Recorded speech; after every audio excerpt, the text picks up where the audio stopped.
গভীর রাত্রে অন্যায় করেছেন, কেউ দেখে নাই, আল্লাহ পাক দেখেছে। এই সব অন্যায়গুলি আল্লাহ পাক রব্বুল আলামিন নেকি দিয়ে পরিবর্তন করে দিবে। এই পৃথিবীটা কার? এই চন্দ্রটা কার? এই সূর্য আলো দিচ্ছে, আলোর উচ্ছ্বাস ছড়াচ্ছে, এই সূর্যটা কার? এই জমিনটা কার? আল্লাহর জমিনে বসে আল্লাহর চন্দ্র, সূর্য, গ্রহ, নক্ষত্র সব নিয়ামত, শ্বাস প্রশ্বাস সব কিছু যার গ্রহণ করতেছি, সেই রবের শুকরিয়া আদায় করে উচ্ছ্বাস ছড়ে অন্তরের গভীর থেকে বলি আলহামদুলিল্লাহ। এখন মনে হচ্ছে আলহামদুলিল্লাহর আওয়াজটা একটু বাড়ছে, কি বলে? আসলে এই বিশাল পৃথিবীর কত নিয়ামত আমরা ভোগ করছি, এটা নিয়ে যদি একটু কিঞ্চিত আলোকপাত করা যায় তাও দীর্ঘ সময়ের প্রয়োজন, এটার এক্সপ্লেইন করা সম্ভব নয়।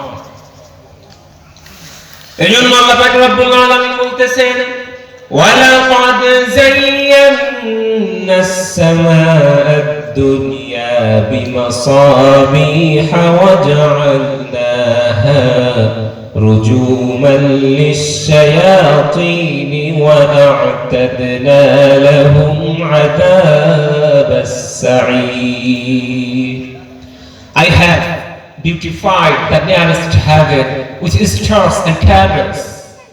এই যে প্রথম আকাশ আমরা দেখি, এই আকাশটাকে তারকা খচিত করে নক্ষত্র পুঞ্জিকা দিয়ে সুন্দর আলোক বর্তিকা দিয়ে নববধূর রূপে সুসজ্জিত করে যিনি সাজিয়েছেন তিনি আর কেউ নয়, তিনি আর আপনার এই মহাবিশ্বের বিশ্ব ব্রহ্মাণ্ডের সৃষ্টিকারী আল্লাহ রব্বুল ইজ্জত আল জালাল।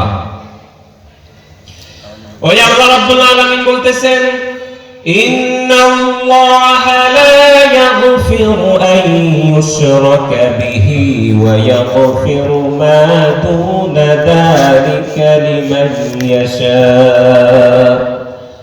ও আমার বান্দারা, দুনিয়ার বুকে ঈমান নিয়ে যখন চলবা, পৃথিবীতে বিভিন্ন অন্যায় তোমাদের দ্বারা সংগঠিত হয়ে যাবে, বিভিন্ন ভুল ত্রুটি সংগঠিত হয়ে যাবে।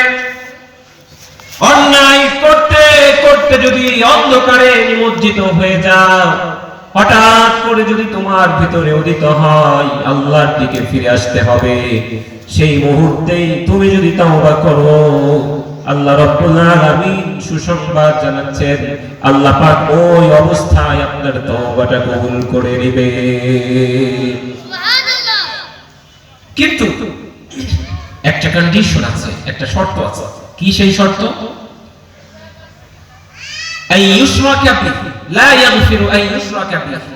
ডেফিনেটলি অবশ্যই আল্লাহ পাক রব্বুল আলামিন ক্ষমা করবেন না শিরকের গুনাহ। কারণ ভিতরে যদি শিরক থাকে, এই শিরকের গুনাহ আল্লাহ পাক ক্ষমা করবেন না। এই শিরক ছাড়া অন্য যত অপরাধ আপনি করেন না কেন, আপনার অপরাধ যদি সাগরে পানি ফেলার পরিমাণ হয়, আল্লাহর রহমত আর দয়া তার থেকে লক্ষ কোটি গুণ বেশি। সুবহানাল্লাহ।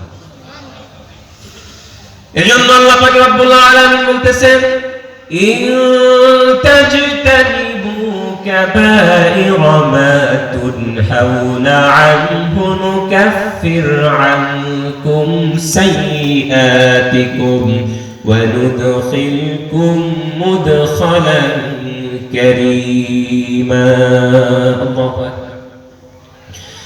আল্লাহ পাক রব্বুল আলামিন বলতেছেন ও আমার বান্দারা, যদি তোমরা তাজিতানিবু বিরত থাকো, তোমরা যদি বিরত থাকো কবিরা গুনাহ থেকে, অন্যায় থেকে, বড় বড় গুনাহ থেকে, বড় বড় অপরাধ থেকে, আল্লাহ পাক রব্বুল আলামিন তোমাদের সব ছোট ছোট অপরাধগুলিকে নুকাফির আনকুম সাইয়্যাতিকুম, তোমাদের সব ছোট ছোট অপরাধগুলিকে তিনি পরিবর্তন করে দিবেন। কি দিয়ে পরিবর্তন করবেন? ছোট ছোট অপরাধ যতগুলি আপনার আছে, গভীর রাত্রে অন্যায় করেছেন, কেউ দেখে নাই, আল্লাহ পাক দেখেছে, এই সব অন্যায়গুলি আল্লাহ পাক রব্বুল আলামিন নেকি দিয়ে পরিবর্তন করে দিবে। কিন্তু শর্ত হচ্ছে ইনতাজতানিবু কাবাইর, বড় বড় অপরাধ থেকে বিরত থাকতে হবে। এই দুইটি আয়াত থেকে আমরা যে বিষয়ের দিকে ইঙ্গিত পাচ্ছি সেটা হচ্ছে, কেউ যদি